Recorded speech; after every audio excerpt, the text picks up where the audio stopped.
দর্শনকারীদের যে কোনো মুহূর্তে পৃথিবী থেকে খতম করতে হইতে পারে।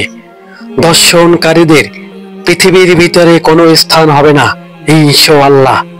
তারা মাসুম মাসুম বাচ্চাদের উপরে যে রকমের অত্যাচার করছে, তাদের এই পৃথিবী থাকার জন্য কোনো অধিকার নাই।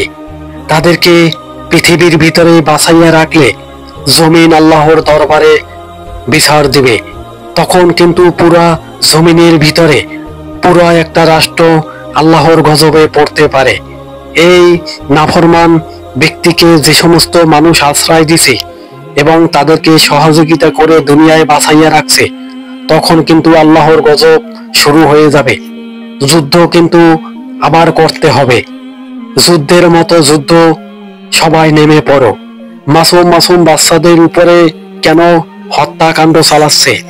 এখানে যে বাচ্চাটি দেখছেন, এই বাচ্চাটিকে বাপ ছেলে মিলে তাকে ধর্ষণ করেছে এবং তার লজ্জাস্থানের ভিতরে বেলেট দিয়ে কুচি কুচি করেছে। আমরা তাদের ফাঁসি চাই। পুরা পৃথিবীর ভিতরে যত মুসলিম মানুষ আছেন সবাই জেগে যান, যাতে এই নিরহ মানুষের খুনিদের বিচার চাই। আমরা শুধু বিচার না, তার পৃথিবীর ভিতরে পাথর মেরে তাদেরকে ধ্বংস করতে চাই। মাসুম বাচ্চা আজকে কিছু বোঝে না।